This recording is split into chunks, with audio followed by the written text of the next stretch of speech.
Alright, ladies and gentlemen, welcome on this very, very special one. It's one of our projects at Primus Media City where we want to give life to some of our articles. I think oríṣiríṣi nǹkan sí orí ayélujára ọ̀pọ̀lọpọ̀ ló máa ń kà, and many people they find it difficult to read. Many people prefer to watch it as a video. So you have to go, wetin we go do? Make we carry am come give you, come serve you in your own plate the way you want it. Make all of una help us chop am like that. My name is Afouda Samuel, and of course, in this particular one, we want to talk about the reason why radio stations are opening up in Ibadan every 5 minutes.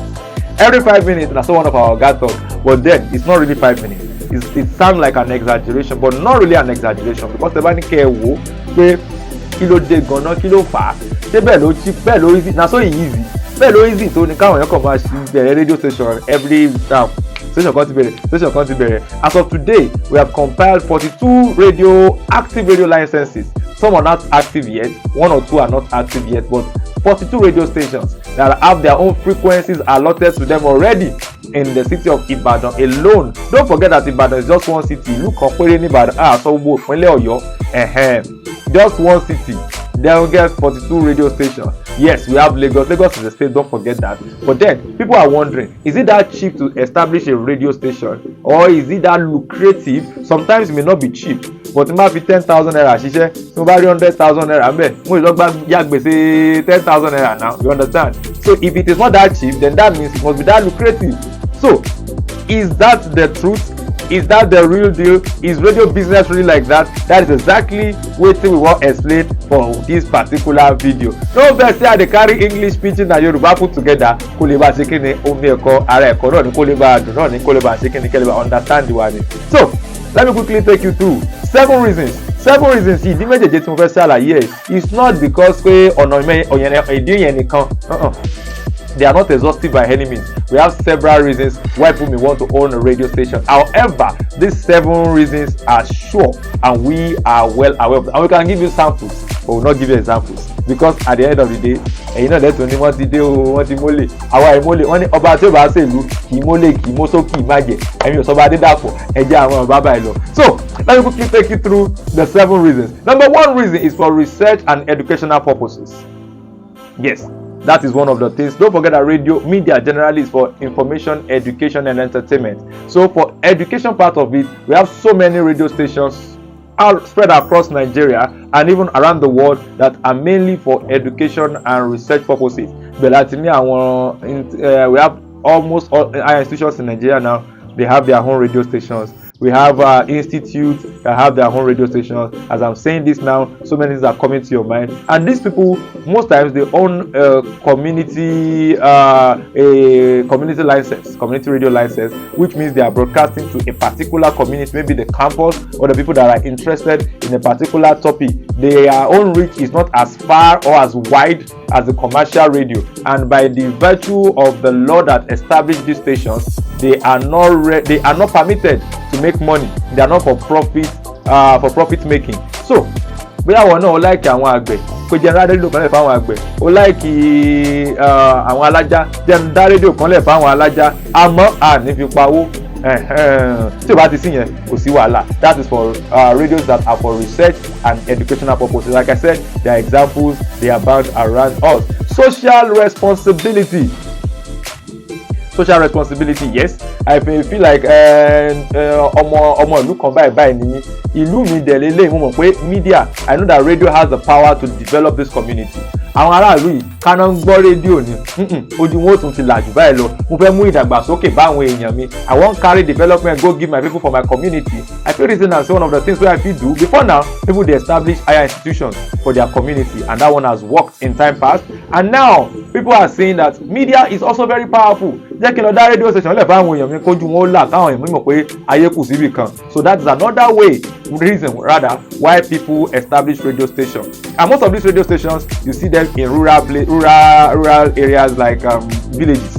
I'm avoiding mentioning of names. So you can see pé ìlú kékeré kan bó ni ó ṣe lọ́mọ dá rédíò lẹ̀ sílùú báyìí ẹni tó dá lẹ̀ síbẹ̀ ògọ̀ oríire ò ṣe kí ni oríire òkú ó mọ tí ń ṣe ó fẹ́ mú ìdàgbàsókè lọ bá àwọn èèyàn rẹ̀ ní kì í ṣe torí owó òun ló ṣe kí ni òun ló ṣe dá lẹ̀. So ìyẹn jẹ́ ìjẹ́lẹ̀kejì. That was the second reason for what now for social as a sense of as a social responsibility, and also people are doing it for prestige.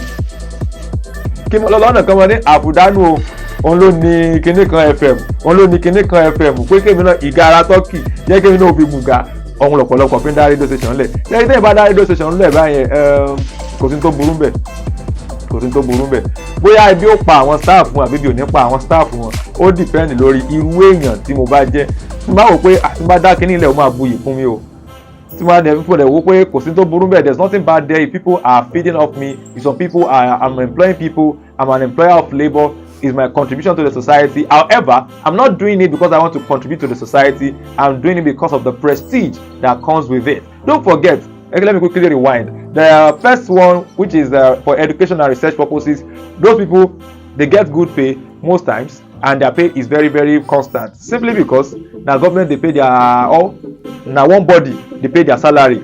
So they are paid by subventions, grants and all. And when you the problem. For those ones that are for philanthropies, yes, they may not pay them big money, but mo fẹ́ fi nǹkan kan empower àwọn aráàlú mi tí àtúndé máa fi fi pa wọ́n. So owó wọn lè má pọ̀, but ó máa wà regular. Kọ́lọ̀ máa bless chairman wọn. Tí chairman wọn bá sì wà in power, tí chairman wọn bá sì ń rówó, they no get problem. But for this prestige own, e get one kind small k-leg because ẹni tó dá rédíò lẹ̀ torí kó fẹ́ bùgá, he established that radio station because he just want to add to his status. The moment the radio station is established, he already has the chairman of so and so attached to his name, and that is the purpose for which he wants to have a radio station. So ìyẹn ẹni àmọ̀rí ìbá àkú ebi nípa mọ́nàmọ́ná kú àwọn sáàfù ò bá àwọn jẹun àrùn wọn náà máa ń jẹ gbèsè tíṣà máa ń jẹ àwọn sáàfù lówó owó oṣù mẹ́ta oṣù mẹ́sàn-án tí wọ́n tún máa sílé tí wọ́n máa ra ọkọ̀ tí wọ́n máa travel kiri ayé. Àwọn tó bá ń ṣiṣẹ́ bẹ̀yẹn people that works in such a radio station they are always complaining because they are giving it or they are some of them though they give them autonomy. Like I said, they are like orphans. Pé tẹ́ bá ti pawó ẹ máa ná, tẹ́ bá ti pawó èdè pa yín kú, kò sí tó kan ṣáàmà yín tí a kí ni. Mo ti fún yín iṣẹ́ now. I know one particular chairman that used to say that I've established this place for you people to feed yourself.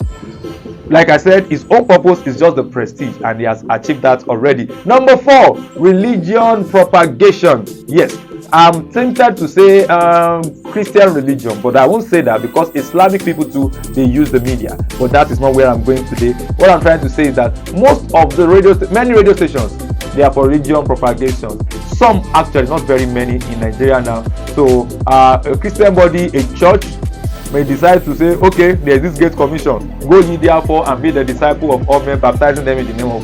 So let's do it this way. I want to expand the gospel of Jesus Christ. We are starting a radio station, and then most of these what was it called? If you know about ministry, they invest heavily in media. And some of them are coming out now to say they want to own a radio station. So that's another reason.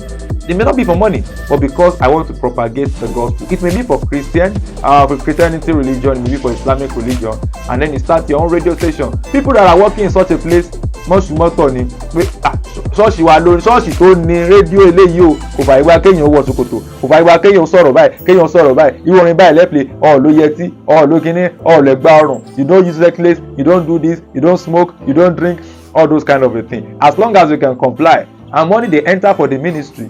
But if it's a one-man ministry, you know all those churches that they have Daddy Gio, and the Daddy Gio, you know, like gbese, Daddy Gio get person wey get integrity. Una go dey chop life, soft life, do your work, comot, get paid, and enjoy yourself. But if na organization, all those clinical convention, that one too, it make a whole lot of sense. Number 5 reason na for profit. Wọ́n ní máa ṣòwò máa jèrè ohun tí mo bá fọwọ́ mi ṣe. So people have sat down to say, man, then they make money for this radio, and trust me, radio can be very lucrative. The only problem is that if you are not one of the big players, you may not make much money from radio. But if you are one of the big players, you get to make good money from radio. That is why the competition is keen. Everybody wants to have the large portion of the what now of the cheese, because everybody is rushing to climb to the top. Because when you are at the top, you are lounging, you are enjoying good money from advertisement and all. So some people are serious-minded businessmen.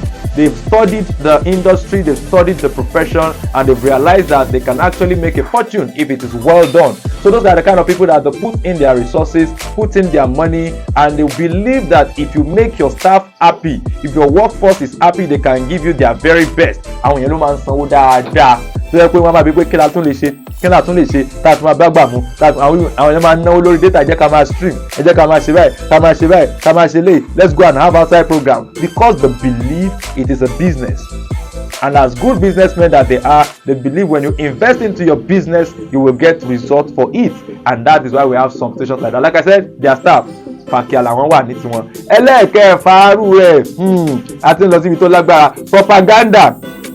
Before now, politicians invest in media, print media. Baba Awolowo had Tribune. I know that Nnamdi Azikiwe had their own. We have NCNC now. All of them always believe in investing in the media. And up to date, the Nation newspaper, you know who owns it.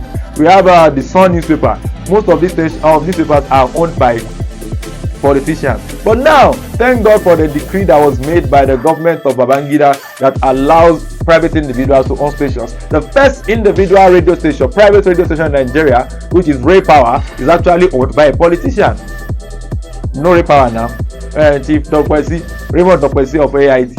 Exactly. So, with that one now, politicians are now investing in the media. And they are not investing in media for prestige. Either are they doing it for philanthropy's sake, they are not doing it for education or research purposes, they are not doing it for profit, they are just doing it, they are not doing it for religion, they are doing it for propaganda.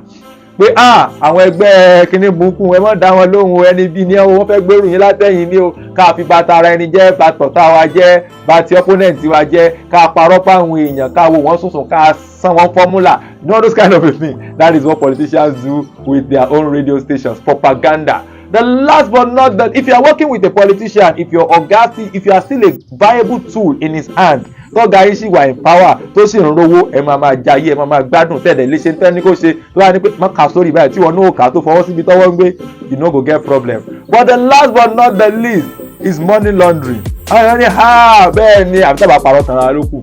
There are some radio stations lẹ́yìn náà wò pé ìyá ayé táwọn people ń jẹ charisma àwọn ò gbé, èló náà ń pa gan tán ní àdúró tán nílé tó tó báyìí àbí táwọn staff wọn ṣe pàkíyà báyìí.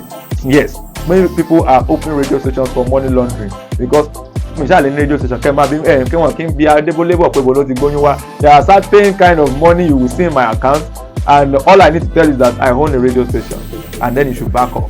And for many other reasons, see, money laundering is a complicated topic that people that are involved in it, they can take a whole day to explain. Me, I don't know, but trust me, there are some people, you just look at some people that ilé náà ní radio station. But sometimes they use people to front because the people that are really sponsoring behind, they are just using them to launder their money. See, it's a very complicated, but trust me, people are using media for money laundering. So in case you have been wondering, radio pay, so not everything is pay. Some people or some radio stations have different reasons why they are established. So, like I said, I want the money laundering. How can you pay? Má jẹ́ ká fáwọn staff one salary post week. Káwọn náà máa complain. Torí tí wọ́n bá ti ń gbowó jùmọ̀ wò pé owó yẹn wà níbì kan. Má jẹ́ ká mọ̀ pé owó yẹn wà nílẹ̀. Meanwhile, owó yẹn dẹ̀ ṣe kí ni? Ó gọbọ ẹ̀ sílẹ̀, ó ṣe pàkíà lọ́wọ́ bẹ́ẹ̀. Ladies and gentlemen, wọ́n ti múná lọ ooo.